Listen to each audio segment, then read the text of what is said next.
Il y a une révolution que nous avons oubliée, celle de l'apparition des machines dans les champs ou dans les vignes. Des siècles durant, les paysans ont tout fait à la main, et les travaux étaient d'une dureté dont nous avons perdu idée. L'exemple de la vigne est éloquent. Nous voici par exemple à Barsac, dans la Drôme, au lieu de production de la fameuse Clairette de Die. Pour mesurer le bouleversement qui fut l'apparition de la mécanisation dans ce village de 170 habitants, il faut solliciter une des mémoires locales, Gérard Munier. Mais il faut aussi ne pas oublier que là où aujourd'hui, il y a des vignes partout, on pratiquait autrefois une agriculture toute différente et du reste. Les vignes avaient été ruinées vers 1870 par le phylloxéra.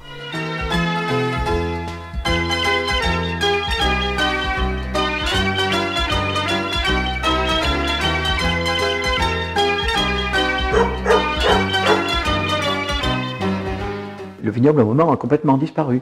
La vigne existait, mais il y avait d'autres façons de vivre aussi, avec plein de cultures différentes aussi. C'était pas de monoculture comme aujourd'hui. Aujourd'hui, on est en monoculture pratiquement dans ces villages, mais avant, il y avait une polyculture, il y avait l'élevage, il y avait les noyers, il y avait la luzerne, il y avait le blé, il y avait plein de choses qui permettaient de vivre. Les fruits aussi, les vergers. Il y avait de l'élevage, c'était de l'élevage de quoi? Des chèvres essentiellement. Donc ça voulait dire qu'on faisait du fromage? On faisait du fromage, on faisait du lait de chèvre aussi, qui servait à la consommation familiale, et à faire du fromage également, oui.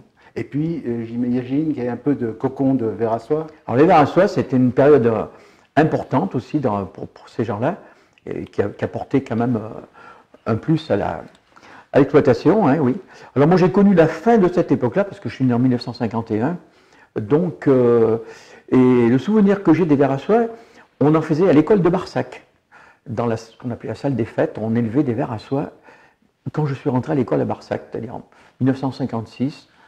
Alors on ramassait les feuilles de mûrier à l'époque de la briffe et tout pour nourrir nos cocons, voilà. Ce qui fait que à ce moment-là, à votre avis, dans une ferme moyenne, la vigne, ça pèse quoi? Ça pèse un tiers de l'argent qui rentre, ça... Je pense que ça devait peser un tiers à peu près, à l'époque, oui. La bascule vers la situation de monoculture d'aujourd'hui, ça se passe comment? Ça s'est passé dans les années 70, je dirais, là, vraiment, je pense que c'est à peu près dans ces années-là où il y a eu une expansion du vignoble, donc une explosion du vignoble. Vous avez tous les terrains en montant à Barsac, là, dans le bas du village, ce qu'on appelle la Condamine. Il n'y avait pas de vigne, à l'époque, c'était des terrains de culture, on y faisait du blé, du foin. Et tout ça, c'est planté en vigne. Maintenant, il n'y a plus... À Barsac, c'est que de la vigne aujourd'hui. Ça, c'est à cause de la Clairette. C'est à cause de la Clairette, oui, voilà. Parce que si on se met en 1920, oui. On produit quoi comme vin à ce moment-là? Alors, Barsac, dans les années 20, produisait uniquement du vin muscat. Et donc, c'était des vins qui n'étaient pas aboutis en vin champanisé, puisqu'ils étaient vendus en tonneaux. Donc, après la récolte, qui se faisait en septembre, en octobre, les jus de raisin étaient filtrés, donc pour retirer des levures actives à différents moments, et remis en tonneaux. Puis ensuite, ils prenaient de l'alcool au fur et à mesure de la fermentation. Et quand arrivaient les fins d'année, vers le novembre, décembre, ils étaient expédiés donc en fût dans la région lyonnaise, grenobloise, marseillaise, je crois aussi. À partir du mois de janvier-février de l'année suivante, tout était bu, quoi. Voilà. Ce vin qui était commercialisé à Marseille, à Lyon, comment ça se passait? Ça se passait directement, c'est-à-dire que le viticulteur d'ici avait des clients. Oui, directement. Oui, directement. Ils s'occupaient de la commercialisation, donc ils expédiaient par le train à la gare de Sainte-Croix à l'époque, qui était ouverte, bien sûr. Certains montaient en camion, je crois, à Lyon, aussi montaient des pièces de vin, 220 litres. C'était bu dans les bistrots lyonnais, il y avait beaucoup de bistrots à l'époque. Et donc, on appelait ça un vin bourru. C'est-à-dire que ça arrivait, c'était sucré encore, il y avait un petit peu d'alcool, c'était agréable, il y avait beaucoup de parfum muscat. Mais après quelques jours, la fermentation reprenait son rythme. Et je pense que les vins qui étaient clairs au départ, après, étaient de nouveau obscurs, étaient troubles, et fermentés avec des bulles dedans et tout. C'était un vin bourru, voilà. Mais les gens aimaient bien ce type de vin. Alors vous savez ce qu'on dit? On dit volontiers, ouais, mais autrefois ils faisaient de la piquette, etc. C'est pas de la piquette? C'était pas de la piquette, non. Parce que ce raisin muscat, qui mûrissait très bien ici, parce que Barsac était un territoire où la vigne a toujours bien fonctionné au niveau de la maturation du raisin, parce que c'est bien exposé, un village qui a quand même des terroirs bien adaptés pour le muscat. Et donc, c'était très très fruité, et les gens aimaient se fruiter de vin muscat.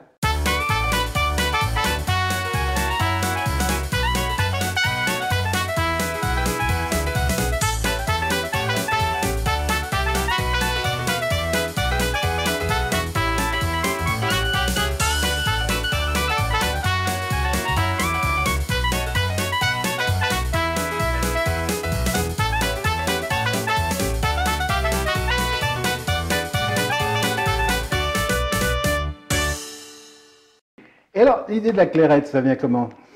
Alors, l'idée de la clairette, je crois que c'est dans les années 20 que certains vignerons ont eu l'idée de mettre ce produit en bouteille et de le champagniser naturellement, sans rajout de sucre ni de levure, comme pour les méthodes champenoises.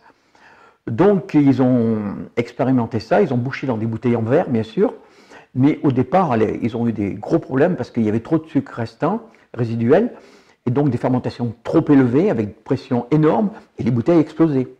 Donc il a fallu maîtriser le sucre restant, à quel moment il fallait boucher ça pour que ça se champagnise, que ça prenne une belle mousse comme le champagne, naturellement, sans que les bouteilles n'explosent. Ça ouvrait une perspective pour ce vin de vivre plus longtemps, parce qu'avant il était bu en vin bourru, comme je vous dis, dans les 4 mois qui suivaient la récolte. Mais là, ça permettait, avec les bouteilles, la champagnisation, de les conserver plus longtemps et puis d'ouvrir à une autre clientèle quoi, qui débouchait la bouteille déjà à l'époque, qui moussait, quoi, comme le champagne. Donc, alors, à partir de ce moment-là, on vend plus loin. Alors, à ce moment-là, on vend plus loin. Mais bon, au départ, c'était compliqué, c'était vendu avec le dépôt, parce que la fermentation créait un dépôt dans la bouteille. Donc, c'était un peu compliqué dans les périodes où il faisait très chaud, tout ça, parce que ça fermentait assez longuement. Et alors après, ils ont dégorgé, retiré ces dépôts pour éclaircir ce vin, et de manière à ce qu'il ne fermente pas derrière et qu'il puisse se conserver plus longtemps. Et à ce moment-là, je pense qu'ils ont commencé à expédier plus loin en France leurs produits en bouteille, oui. Le travail de la vigne, c'était horrible. C'était d'une dureté. Ah oui, c'était un travail manuel essentiellement, quoi. Il n'y avait pas beaucoup d'outils à part le cheval et la charrue ou la pioche dans les coteaux, mais c'était un travail qui était très difficile. Il fallait défoncer le sol à la main. Donc c'était un travail, il fallait ouvrir un grand sillon, entre 50 et 60 cm, c'était selon les terrains. Et puis donc, après on rebouchait ce sillon, ça en ouvrait un autre, ainsi de suite, et on faisait ça à la main, à la pioche, à la bêche et tout, c'était un travail énorme. Et ça veut dire, il fallait énormément de gens. Il fallait beaucoup de monde, beaucoup de monde. Mais dans nos villages, il y avait pas mal des personnes qu'on appelait des commis. À Barsac, il y avait beaucoup de commis de ferme, enfin des gens comme ça qui travaillaient sur les exploitations pour défoncer ce terrain, pour planter de la vigne. Parce que la vigne, ça se racine très profond, mais on ne peut pas la planter sur un terrain qui n'est pas remué. Il faut aller chercher assez profond la ressource pour les pieds de vigne. Et si j'ai bien compris, c'est de là que commence à partir la mécanisation. La mécanisation, c'est les années 50, la mécanisation. Donc, l'acquisition une coopérative qui se crée de labour pour planter de la vigne, l'acquisition d'un Caterpillar américain avec une grosse charrue défonceuse, donc qui permettait d'ouvrir le sillon à une profondeur importante, de retirer les pierres et tout ça. Et là, c'était une révolution, l'arrivée de cet outil. Et cette coopérative a duré très longtemps. Il y a une vingtaine d'années que c'est terminé cette cumade de défonçage. Parce que maintenant, ils le font avec des gros tracteurs à roues, très puissants, avec le même type de charrue, mais ça nécessite moins de déplacement qu'un Caterpillar. Et tout ça, le gars, il vient, il laboure un terrain, il sort les pierres, mais ça va plus vite qu'avant encore, hein, voilà, comme on fait aujourd'hui. Ensuite, la vigne, avec l'arrivée de la cave coopérative, a dit en 1950, la création de la cave par M. Henri Bonnet d'Espenel, qui en était le fondateur, a permis au vignoble après de s'étendre jusque dans le Haut-Diois, où l'appellation donc est allée jusqu'à Châtillon-en-Diois, près de Luc-en-Diois. Voilà, donc cet engin servait sur toute la région viticole, quoi, de Cré à Châtillon-en-Diois.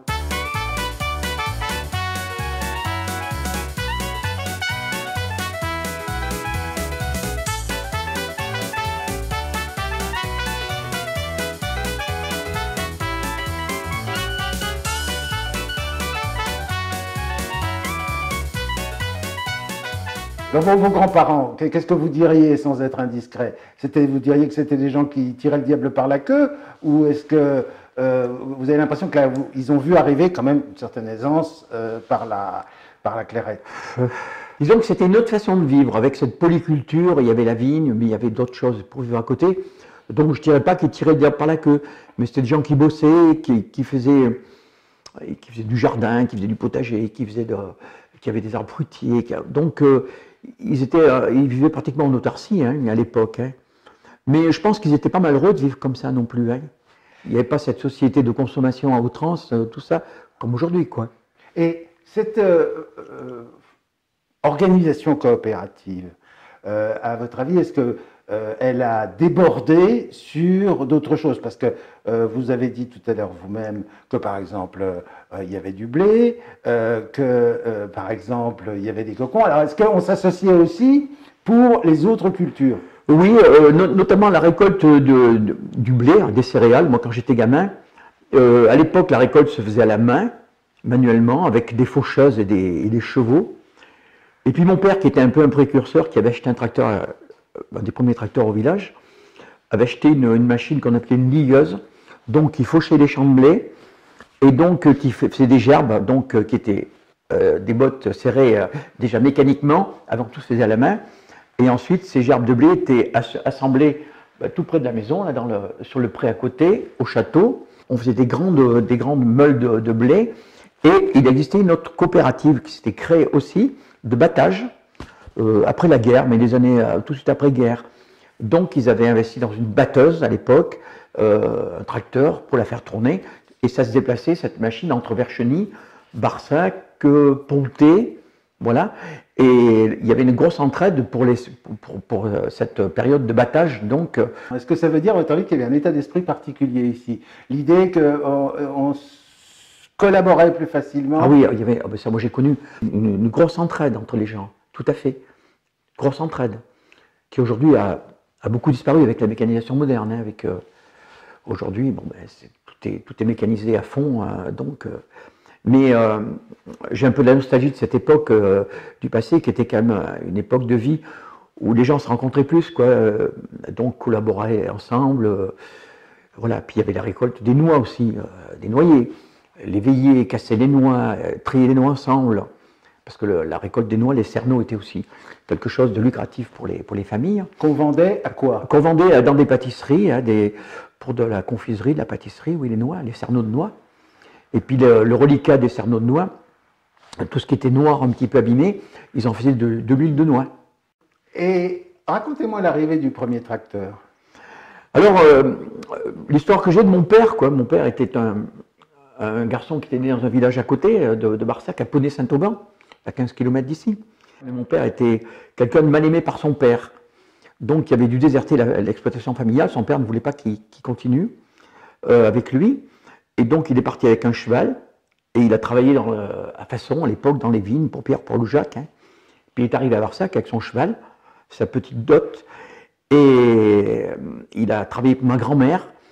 Ma grand-mère était veuve de guerre, parce que mon grand-père était mort en déportation. Il a été déporté avec M. Touchefaux. Et donc, mon père a rencontré ma mère, donc, qui était orpheline de guerre, donc chez ma grand-mère. Donc de là, il y a eu une union, ils se sont mariés. Et mon père voulait absolument progresser et acquérir un tracteur. Certains avaient aussi envie de ça au village, mais un tracteur, ça coûtait une fortune à l'époque. Une fortune, ça veut dire quoi à votre avis? Mon père, le tracteur qu'il avait acquéri en 1953 coûtait 780 000 francs de l'époque, avec 3 outils.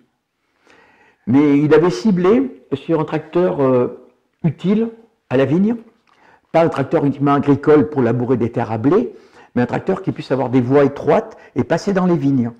Donc il se documentait à l'époque, ils allaient sur des foires, à Avignon notamment, il y avait une grosse foire motoviticole à l'époque dans le sud de la... Et ils allaient à Lyon, ils allaient partout voir le matériel. Et il avait vu un tracteur qui lui avait beaucoup plu, qui était un tracteur anglais, un Ferguson, un petit Ferguson gris. Mais à l'époque, c'était la croix et la bannière. Et il fallait payer comptant à l'achat. Et on vous imposait 3 outils avec le tracteur. Autrement, vous n'étiez pas livré. Et il attendait ce tracteur avec une impatience colossale. Et au bout de 11 mois d'attente, il a appris, par un collègue mécanicien de Die, enfin du Haut-Diois, d'Aix-en-Diois plus précisément, que des tracteurs étaient arrivés en gare de Valence. Donc ils ont décidé d'aller chercher un tracteur à la barbe de M. Brunel, l'agent qui l'avait vendu. Ils sont descendus avec un camion. Ils ont pris un tracteur, le tracteur Vigneron, qu'ils avaient commandé. Ils l'ont volé, plus ou moins, mais fourni à l'époque, a laissé faire la chose, parce qu'il avait payé son tracteur il y a 11 mois qu'il l'attendait. Ils arrivaient d'Angleterre sans pneus, les tracteurs. Oui, et c'était sur les jantes. Et donc il a fait équiper les pneumatiques. Il a eu des outils rapidement derrière. Et de là, il a commencé à travailler d'arrache-pied pour payer son tracteur, parce qu'il avait fait un prêt. Ma grand-mère, qui était une femme qui était adorable, l'avait aidé à financer en partie son tracteur avec quelques économies familiales d'après la guerre. Et donc, il a travaillé pendant 2 années. Il travaillait pour tout le monde, à Prifet, quoi, dans le Diois, notamment la vallée de Saint-Julien-en-Quin et tout. Ma mère ne savait jamais où il était, il n'y avait pas de moyen de communication. Moi, j'étais un petit garçon tout petit. Mon père, on ne savait jamais où il était. Et il labourait, il travaillait le jour, la nuit, tout le temps. Il avait un cousin qui le ravitaillait en essence, un cousin de Saint-Julien-en-Quin. Et en 2 ans, il avait payé son tracteur. Il travaillait aussi la propriété en même temps ici, mais il travaillait la nuit, il allait labourer. Il travaillait comme un dingue à l'époque, voilà.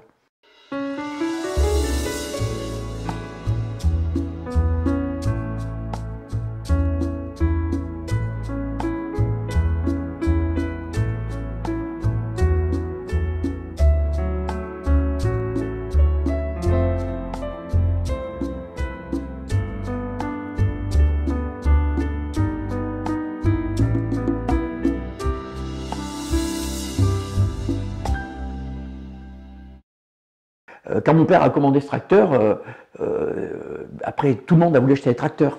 Il était le premier, votre père? Le premier, oui, le premier Ferguson. Et puis André Lamande, le voisin à côté, avait acheté un tracteur, mais plus modeste, un petit Massey-Harry anglais aussi, mais qui ne ferait pas le relevage hydraulique. Les choses, mon père avait visé sur des choses modernes déjà à l'époque.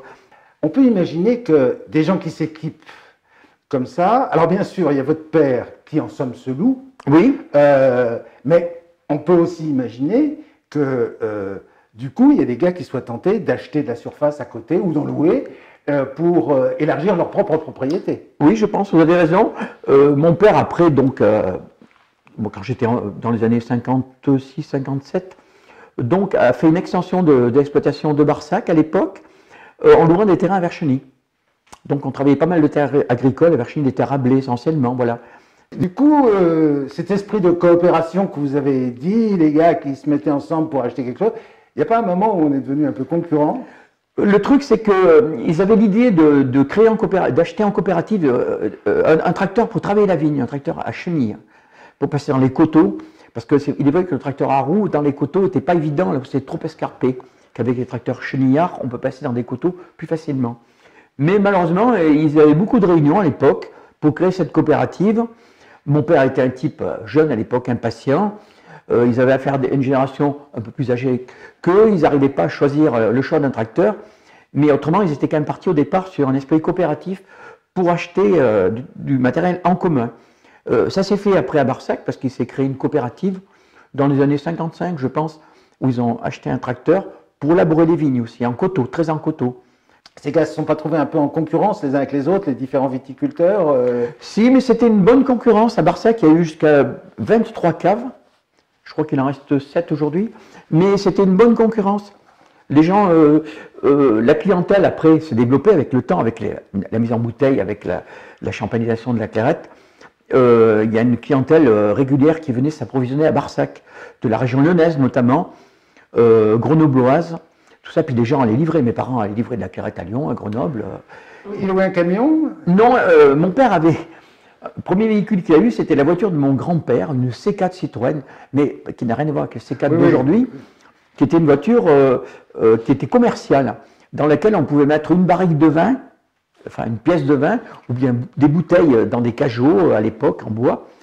Donc, je me souviens, moi, enfant, des clients qui venaient, les clients écrivaient à l'époque quand ils venaient, chercher tant de bouteilles, tel dimanche. Ils venaient manger à la maison chez ma grand-mère. C'était l'habitude à l'époque. Les bons clients venaient manger aussi, déjeuner.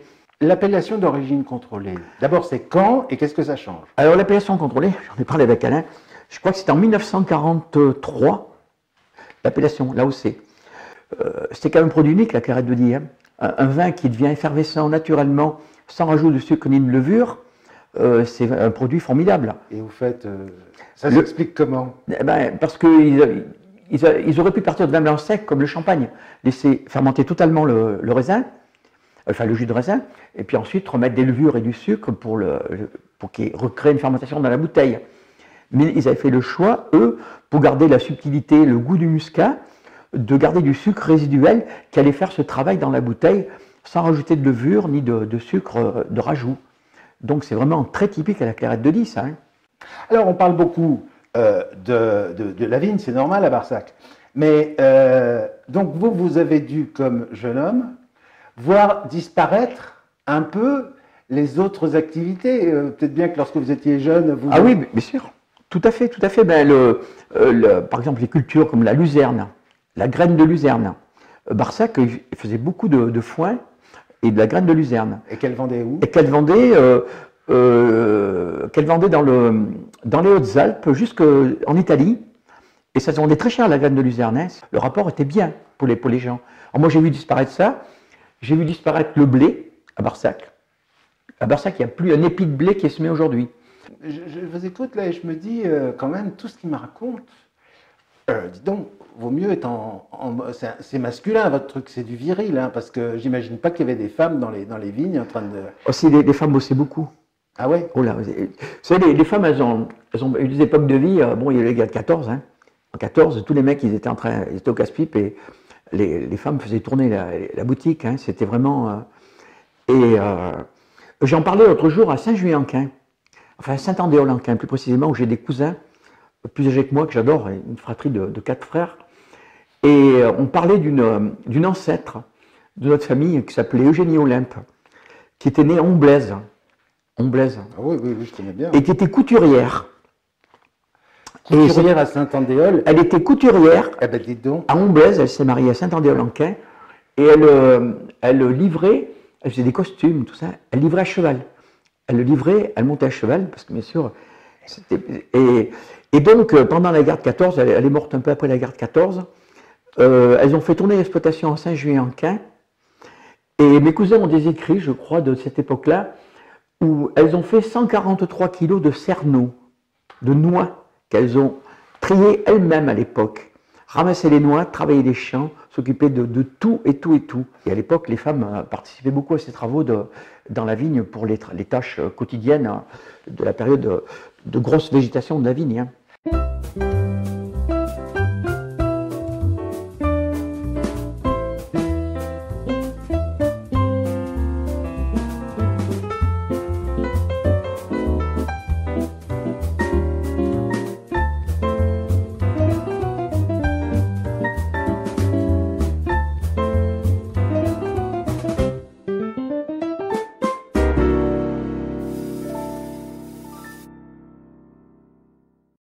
Moi, par contre, j'avais mon arrière-grand-père que j'ai connu jusqu'à l'âge de 6 ans, qui avait fait la guerre de 14. Alors, tous les jours, à midi, à table, parce qu'on vivait sur le même toit, on avait droit au concert de la guerre de 14. Hein. Tous les jours, tous les jours. Mon arrière-grand-mère, que j'ai moins connu, lui demandait de se taire à table. Nous, on n'avait pas le droit de parler, mais elle lui disait en patois, qu'est-ce que t'es, Jules? Tais-toi, Jules. Parce qu'il parlait que de la guerre de 14, que de la guerre de 14, voilà. Et vous avez le sentiment que votre grand-père, au fond, ça l'a hanté toute sa vie? Ah, toute sa vie. Ah, ceux qui ont fait la guerre de 14, et moi, tout ce que j'ai connu, les anciens qui ont fait 14, ils en parlaient tout le temps, tout le temps. Tous les jours de leur vie, ils ne parlaient plus que de ça. Il y avait des bistrots à Barsac, il y avait 2 bistrots et un cercle à Barsac à une époque. Un cercle, oui. Un cercle, c'était une formule de bistrot, je ne sais pas, c'était pas le bistrot, on appelait ça des cercles dans les villages, oui. Et c'est là où on faisait les affaires? Oui, je pense que c'est là où on se rencontrait pour traiter, négocier il y avait des engueulades aussi entre les gens. Et il y avait un peu des gens qui conciliaient les engueulades, je pense, il y a des gens, je crois, dans les villages qui étaient assez doués pour réconcilier les gens. Après des engueulades ou des histoires de limites, de terre et tout ça, c'était un peu hard, oui, je pense, à l'époque. Parce que précisément, à partir du moment où la vigne a pris de la valeur, on peut penser que posséder 10 mètres carrés de plus... Et oui, bien sûr, les limites, tout à fait.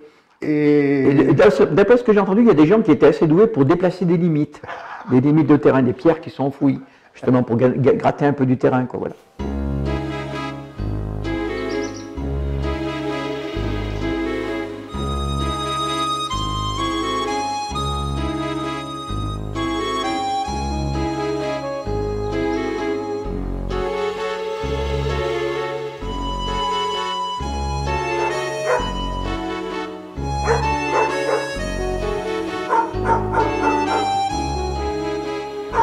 Ici, là, Barsac, c'est catholique ou protestant?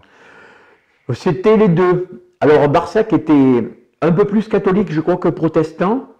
Alors, moi, quand j'étais gamin, il y avait pas mal de conflits, parce que c'était compliqué, notamment dans les mariages ne pouvaient pas se réaliser, des choses comme ça. Et à Barsac, ma grand-mère, qui était catholique pratiquante, et la tante d'Alain, qui était protestante pratiquante, étaient des copines d'enfance. Et elles ont été à l'origine de l'écuménisme. Elles ont essayé de faire un rapprochement entre les gens, donc des réunions, des rencontres, des discussions, donc pour quand même essayer d'avancer ensemble, quoi, voilà. Il y avait la Saint-Vincent, donc au mois de janvier, la fête des vignerons, quoi, Saint-Vincent, le patron des vignerons, qui permettait aux gens de se rencontrer, aux jeunes de faire la fête aussi. On faisait le tour du village, enfin, on ramassait des saucisses, des œufs et tout, et on faisait la java ensemble et tout. C'était bien sympathique, ce système, oui. Et c'était les deux fêtes essentielles à Barsac, la Saint-Vincent et le Mardi Gras un peu aussi. On faisait des trucs à Barsac, oui. Tout ça fait une petite société, un petit village qui vit quand même, il faut dire, beaucoup sur lui-même, quoi. J'imagine qu'on ne se déplaçait pas énormément. Oui. Est-ce qu'il va y avoir un moment où tout ça explose? Alors tout ça a explosé à l'époque.